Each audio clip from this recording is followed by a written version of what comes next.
Welcome to the show. During this time of COVID-19, a lot of us are feeling incredibly stressed and at times perhaps feeling a sense of hopelessness about the current circumstances and issues facing the world. For this reason, I thought it was really important to speak with my next guest. She's an energy healer, a conscious media producer, and co-creator of Meditate OnThis Now. Please welcome to the show, Tatyanna Wright. Thank you, Andrea. Thank you for having me. Thank you for being here. Thank you. So I always begin the conversation with the question, what do you believe? Well, I believe that sound has the power to heal. And because we're talking about the mantra that I co-created and the website Meditate on This, now I felt that was an appropriate way to begin, because I do believe that. I really do believe that. And from my own experience with mantra meditation, I can attest to the fact that that's true. It's definitely been true for me and for my husband and our children, I guess. That's beautiful. So the story about how it all came about, how you created Meditate on This is fantastic, and I would love to hear it again for our listeners. Okay. Thank you. Well, yeah, I mean, it was really, for me, I guess it was pretty simple, because this is what I do. I've been doing this for a really long time, not just practicing meditation, which I've had several decades long practice, but also working in the fields of energy. And so this was about, we're in our 5th week of quarantine now, right? Under our 6th week of quarantine. So this must have happened at the beginning. So I would say about 5 or so weeks ago.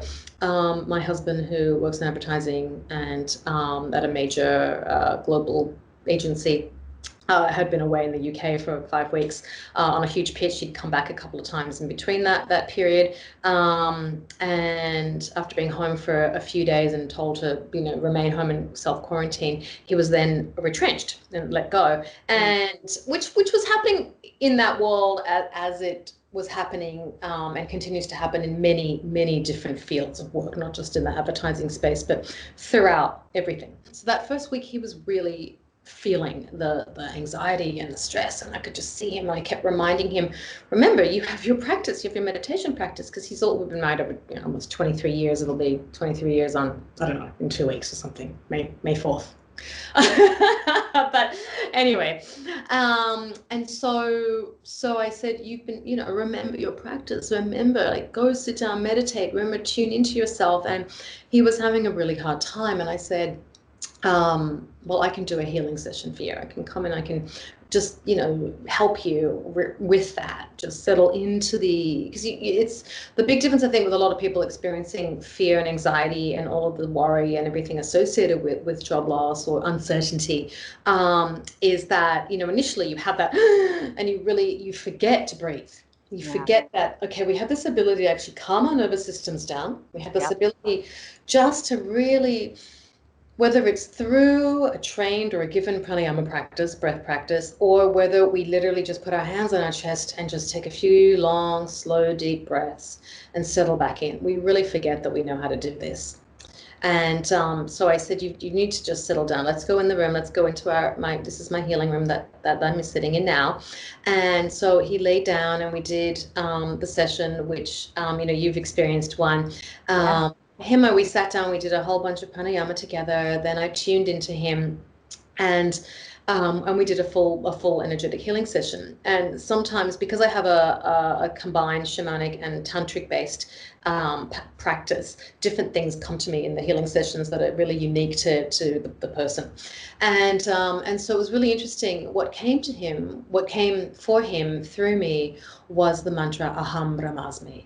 And I remember just sitting there working on him and receiving it, Aham Brahmasmi. And I spoke it aloud 3 times. I said, Aham Brahmasmi, Aham Brahmasmi, Aham Brahmasmi. And then I said, wow, that's amazing that you just received that. That's really beautiful that you just got this transmission. I said, you need to practice that for the next 41 days. That's what your guides are telling me to tell you. And this is going to really help you, because this is an incredibly powerful mantra. It essentially translates into, in the most simplistic way, I am totality. Which we could break down into I am oneness, interconnectedness with all things. And I said, what that's going to do is it's going to help you tune you back into the truth of who you are. Tune you back into that harmonious state of being, where then you're going to now be receptive to opportunities, to be receiving calmness. When we're in harmony with the universe, we then experience that and we become calm. And then when we become calm, we're now inviting new things into our lives, because we're no longer fearful or freaking out or experiencing anxiety or any of this stuff. And so it was really amazing. And we talked a lot about what Aham Brahmasmi means. And as I shared with you, the Western mind, we always have to know, what does it mean? What does it mean? And unfortunately, that's just the nature of the Western mind. Yeah. But as I said to you, instead of wanting to know what the meaning is, because there can be people who will say, oh, Aham, I am, Brahmasmi, Brahma equals God or whatever. So you could be saying, oh, that means I am God, and be all religious and have a freak out over that meaning. But the easiest thing to do is just not even worry about what it means. Like, don't attach a meaning to those words as you see them written on paper or on the internet or whatever. It's the acceptance of the frequency. Allow the sound, the vibration of Aham Brahmasmi to settle into your being, to settle into your heart center, and just resonate in your whole body. And that's really what mantra-based practice is about. It doesn't matter what it means. People will always, we have the internet, people will always go Googling what things mean. Yeah. And that's fine, but you shouldn't attach anything to the meaning, because really the greatest understanding of that in the Hindu tradition is I am oneness with all things. Oneness, I am totality. And like I said before, this creates that harmony when you realize this, because you're allowing that vibration to just resonate in your body. And you would, if anyone's ever practiced Kundalini as taught by Yogi Bhajan, they're playing mantras throughout the whole class, wall to wall, really loudly, except for the last, maybe 20 minutes or so where it's quiet time. And those mantras are mostly produced by Westerners, but they've been given like a dance rhythm to them, a beat, a driving beat, because you're doing kriyas. You're really like getting into some sort of action, even the breath work. But this is a mantra that has to be listened to calmly and really in a different tone. And so can you walk and listen to this? Let's just say you're going for a walk. Could you walk and listen to? Okay, so yeah. Because I listened to it and I was very relaxed after listening to it. I completely. Oh, good. No, it's beautiful. It's really a beautiful mantra. I mean, it's well, it was interesting. So what happened was he had that session with me that came, and then he practiced, he was doing it, and he's continuing to do it. And about after a week, he came to me and he said, oh my God, and I was watching him shift and change and becoming, going back to himself, his regular, positive, happy, able to just function and deal with stuff. And then he said, this morning when I was meditating, it just came to me that I know how this has affected me, and I really want to share it with other people, because I know that there's so many people going through this right now, whether it's job loss or just uncertainty in general, right? Yes. And I really want to share it with people, and I'd love to put it out there. And I said, that's a great idea. Yeah, do it. And so then he reached out to his friend, or our friends, Joel Simon from JSM Music, New York City, who's one of the preeminent music house, production companies, and does amazing stuff for Joel is great. Yeah. So they're huge, they're big. And so he reached out to Joel, and Joel, being a good friend of his, was like, yeah, I love this idea. What's the brief? How do I put, what's the tone? And initially they wanted to make it more, drivey and get a singer, a backup singer to do it. And I was like, whoa, no, you can't you can't just go give it a try. I'm like, here's some reference. And then I said, you've really got to have, if this is really your intention to have everybody receive the transmission, receive the benefits of this mantra, then it has to be chanted by a mantra teacher, somebody who's been initiated into this practice, who understands the transmission and the potency of the mantra, and teaches meditation and mantra. And so I happen to have a friend who lives in India, who's a Westerner, but has been living in India for a long time. And she is a meditation and mantra teacher in a Himalayan tradition from Sattva Yoga Academy in Rishikesh. And Anne-Marie Brown is a good friend of mine. And so I texted her, and I had to wait for, to be like, they wanted to get it going right away. And I'm like, wait, she's in India. We need to it's like 12-hour difference. I'm like, wait, so that later that night when she woke up, our night when she woke up, she was like, oh, I love this. This sounds amazing. And Anne-Marie actually happens to have an amazing voice, a great voice. So she's actually like their resident chanter, if you will. So if you ever go there, Anne-Marie's always initiating the chantings in the mornings, the pujas, and she has a great voice. And as luck would have it, they actually have access to a recording studio. So so we were able to actually have her. Understands it, initially Joel was like, what, this has to be chanted 108 times, like what? I'm like, yeah, you can't loop it. You really can't just have her do it 5 times or 10 times and loop it and count the numbers. You've got to let her do the whole thing in its entirety and really chant it properly, because it will build and then it will come down, and it was beautiful because she also did a spoken word with English words in there, and they mixed that in as well in sections of about halfway through, and it sounds really beautiful. And so everyone can find this for free, right? Just as a link. Yeah, that was a huge part of it. Is that, you've got to make it free. I mean, God, it's a gift to everybody. So not only was it important to have the transmission be there so that no one has to worry about what it means or do anything. They just have to listen. Literally put your headphones on, play it through your speakers, play it through your laptop, your phone, whatever. I mean, and I said to them, no email capture, no email sign up, nothing. Just that's always, you like, how many times you go, oh, really? I have to give you my email just to freaking get access to that thing. It's like, you just want to make it so easy, and all they have to do is click play. And so that's what we did. And Joel, actually, his team built the website and did all of that, embedded the track. Shout out to Joel Simon at JSM Music. Yeah. Yay. And so meditateonthisnow.com is where you can hear it.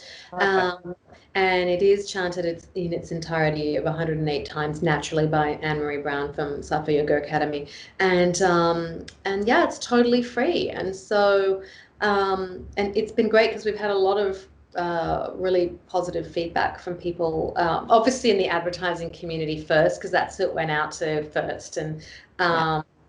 And they all, people were like, wow, I really needed this. It really helped me. It really calmed me down. I'm playing it in the mornings. Even someone was like, oh, even my dogs love listening to it in the morning now with me.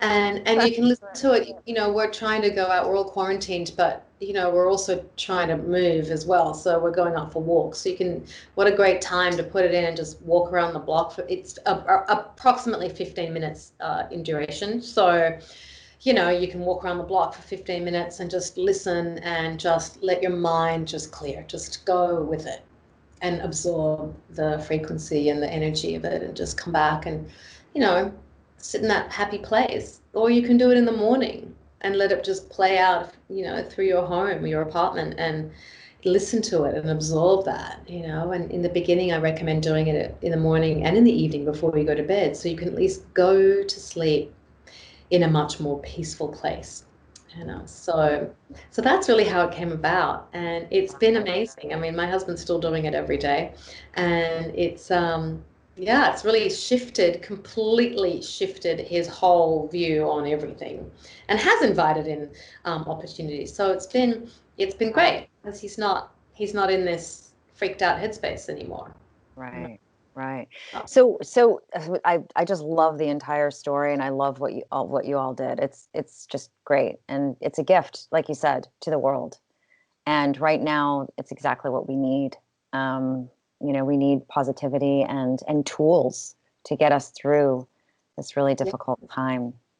I'm just curious, in terms of vibration. I mean, if there's, I'm a Vedic meditator, as you know, and and it's mantra-based meditation.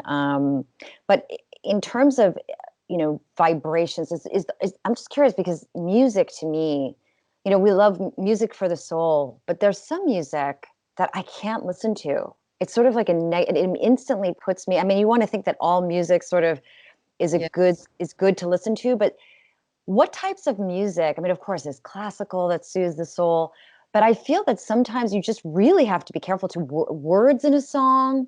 If they're very negative words, if they're sort of just a dark story in a song, I can't, or heartbreak, too much heartbreak makes me sad in a song. There's certain things I can't listen to. Do you find that? Is there something on a spiritual level or that kind of speaks to that? I'm just curious. Yeah, it's an interesting question, because there's a lot of truth in what you just said. I personally have experienced it, and I've been doing this. And well, first I'll answer the question. Yes, the reason why you're reacting that way is because you've shifted. Your consciousness has shifted. So when you now have shifted your awareness and you're residing in this more expansive space, the negative language or more aggressive sounding music does have more of a negative effect on you, because that's what it is. I mean, you're super sensitive to it. It happened to me, I don't know, maybe I want to say about 8 or so years ago, maybe more, maybe 10 years ago, probably more actually, because my son, Oscar's going to be 16 in like 2 weeks, less than 2 weeks, which is insane. Amazing. So I would say, we've been playing mantra in the house for a really long time. I mean, since the kids were babies. So, and every day, every single morning we play mantras. When I'm driving in the car, they're playing all the time. Wow. Literally all the time. And there are so many mantras. I mean, I'm not just playing the same one every day. And interestingly, I'm not ever playing a Hum Brahmasmi. This was the first time that this came as a transmission, as a gift to somebody. I was aware of it, but it wasn't a mantra that I used in my own practice. So probably about 10 years ago, I started to notice that if I was around music or in a store that was playing loud of certain tones, I couldn't listen to it. It really, it just did my head in. And then same with words. And what's interesting about words, words really do carry a power and a frequency, just like mantra. And interestingly, the word spell actually derives from historically when people didn't know how to read or write. And so the only people that could read and write really were, the bookkeepers, or what were they called? They were sort of like, I don't want to say wise men, but they weren't librarians. They were sort of like, they weren't even seers. They were really more in spiritual traditions. You had the holy people who wrote down everything, and they were the ones who recorded everything and kept everything. All these like transcribers or something. Transcribers, like an illuminated manuscript, for example. If you go to the Met, if you go to the Cloisters Museum, you can see some amazing examples of illuminated manuscripts. And so those people would write down and record and illustrate, these stories and so forth, right? But then no one else at that time knew how to read and write. And so, but spell literally derives from a period in time when those people were the only ones who knew how to read and write. And when you then wrote something down, there was an activation that took place. I wish I had known you were going to ask me this, because honestly, I included this in a whole episode that I produced and did, because I was so fascinated in the history of spoken word spell work, where this derives from, the potency that comes from language. And this was about 4 or 5 years ago I did this research. So it's in there somewhere, but No, it's okay. It's just something that came to me, and I just felt drawn to ask that question. So I was just really interesting. Even the word abracadabra. Circle back in another episode and try to. Well, the word abracadabra comes from a Kabbalic, the tree of life. So because those were also a type of illuminated manuscript where things were being recorded and placed down. And so there's a lot of history in the magic that is transmitted in words. And so the phrase, be careful what you wish for, or be careful Like there really is a truth to that, because when we're speaking those things aloud, you know, they can actually manifest because you're awakening something. Every word has a power to it, has magic. I don't want to use the word magic, but has an energetic vibration and frequency attached to it, which is why now, especially in these sort of newer schools of mysticism, where everyone's like, write down your intention and say it aloud and do it. Like there's the truth to that. There's a real truth to For that. sure. Well, that's why thoughts become things. Choose the good ones. You Yeah. know, you have to choose good thoughts, or you just have to be careful on it. And that's a training your brain, if you're going to a negative place, to just divert that to a positive place. That took me years of practice, and I'm still practicing. But yes, words are, that's why I just thought all of it's all encompassing, isn't it? It's your thoughts, it's your words, it's what you listen to, it's the music, it's what you surround yourself with, surrounding yourself with positive people. It's all about good vibes, which is exactly what you are. You're just a bundle of good vibes. I just love it. Thank you. I'm feeling the energy. Really, I feel your good energy through this Skype call. I mean, it's amazing. So I can't thank you enough. Well, you should say, I mean, at home, you've been in my house, but like the kids, I mean, we don't even, it was interesting. Like we play really positive music all the time, and I won't, I'm like, you can, of course you can listen to whatever you want, but I really like, I want you to tune into how you feel and how you behave after you've listened to that music. How Absolutely. are your actions like? Yeah. You know, and they are aware of it, because then I ask them, and I'm like, see how you, and initially, especially my son who's a teenager, was like in denial over that there's a connection to that, and that's just the phase of life he's in. So, but over several times of this happening, I'm like, it's not a coincidence. No, it's not. It's not a coincidence. Look at your behavior and then see how you are, how you do your homework better, how you actually work better, how you treat your sister, how you treat us. When we have mantras on in the background. And sometimes in the beginning of being our quarantine, I mean, I was playing them all day long. And even the other day, I was playing some really potent ones from Tibetan monks that are being chanted, really in a very, very traditional way, which my kids are joking. They're like, they sound like Ewoks, And I'm like, well, maybe, but those guys were forest dwellers, and we're very much in touch with nature there, living amongst the trees. So it's not such a bad thing to be compared to an Ewok, but Exactly.